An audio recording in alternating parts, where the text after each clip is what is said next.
Hi hello friends, అందరికీ నమస్కారం. నేను మీ డాక్టర్ సాయి చంద్ర, ఎముకలు మరియు కీళ్ళ డాక్టర్ని. సో ఈ వీడియోలో మనం మామూలుగా వచ్చే జలుబు దగ్గుకి ఇప్పుడు కరోనాలో చాలా మందికి వస్తున్న దగ్గుకి ఎలాంటి డిఫరెన్స్ ఉంటుంది. ఇదే చాలా మంది నన్ను కింద కామెంట్స్లో కానీ లేకపోతే మెసేజ్ల రూపంలో కానీ నన్ను అడుగుతున్నారు ఫ్రెండ్స్. సో యాక్చువల్గా చెప్పాలంటే కరోనాకి లక్షణాలు ఇలానే ఉంటాయని చెప్పలేము ఫ్రెండ్స్. ఎందుకంటే ఆల్రెడీ ఇప్పుడు దేశంలో దాదాపు 18 లక్షలు 19 లక్షల మందికొచ్చింది. దాదాపు 10 లక్షల మంది పైగా రికవర్ అయిపోయారు. సో మీరు గనక ఒక 10 మంది పేషెంట్లని 10 మందిని రికవర్ అయిన వాళ్ళని గనక అడిగితే వాళ్ళు అందరూ ఒకేలాగా ఉండవు. కొంతమందికి ఏంటి జలుబు, దగ్గు అంటున్నారు. కొంతమంది గొంతు నొప్పి అంటున్నారు.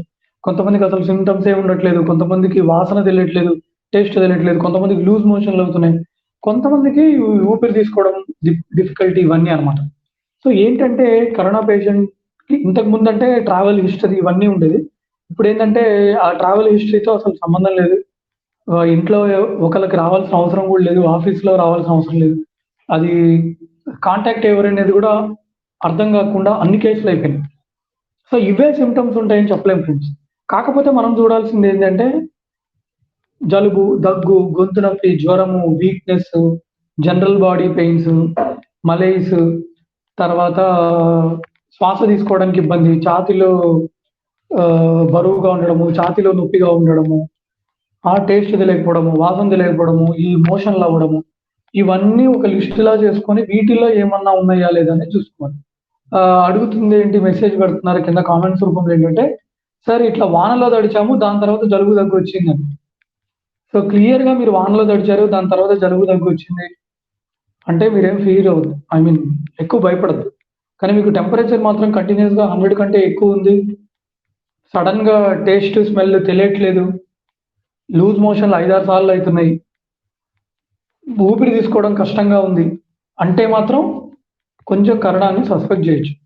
సో అప్పుడు మాత్రం కంపల్సరీ మీరు జనరల్ ఫిజిషియన్ దగ్గరకి గాని, ఊపిరితిత్తుల డాక్టర్‌కి గాని హాస్పిటల్‌కెళ్ళడం భయం అనుకుంటే కనీసం వీడియో కన్సల్టేషన్ ద్వారా అయినా డాక్టర్ గారిని కన్సల్ట్ అవ్వండి. వాళ్ళ ఒపీనియన్ కంపల్సరీ తీసుకోండి. పల్స్ ఆక్సిమీటర్ ఒకటి మీ దగ్గర ఉంచుకోండి. పల్స్, సాచురేషన్ 2 దయచేసి చెక్ చేసుకోండి. మీకు గనక ఛాతీలో నొప్పి, ఊపిరి తీసుకోవడం కష్టంగా ఉంది అంటే మాత్రం దయచేసి హాస్పిటల్ దగ్గరికి వెళ్ళండి. సో ఇది ఫ్రెండ్స్. అంటే ఏం లేదు. ఈ వీడియోలో క్లుప్తంగా చెప్పాలనుకుంటుంది ఏంటి అంటే, ఇట్లనే ఎగ్జాక్ట్‌గా ఇలానే ఉంటుందనేం లేదు ఫ్రెండ్స్. ఎందుకంటే నేను ఈ వీడియోలు చెప్పడం స్టార్ట్ చేసినప్పటి నుంచి ఇప్పటికి దాదాపు 2, 3 వారాలైంది. చాలా మంది రికవర్ అయ్యి మళ్ళీ మెసేజ్‌లు పెడుతున్నారు. సార్ హోమ్ రెమెడీస్‌తోనే తగ్గిపోయిందండి అది ఇది అని. లేకపోతే హాస్పిటల్‌కెళ్ళామని అలా. సో అందరికి ఇలానే ఉండాలని ఏం లేదు. మన సింప్టమ్స్ ఏమున్నాయి అనేది ఒక బుక్‌లో ఎంటర్ చేసుకొని మనం అబ్జర్వ్ చేసుకోవాలి డైలీ. సో ఇది ఫ్రెండ్స్ ఈ వీడియోలో. సింప్టమ్స్‌ని జాగ్రత్తగా అబ్జర్వ్ చేయండి. డాక్టర్ గారితో కాంటాక్ట్‌లో ఉండండి. భయపడొద్దు. ఇది ఫ్రెండ్స్ ఈ వీడియోలో. Thanks for watching.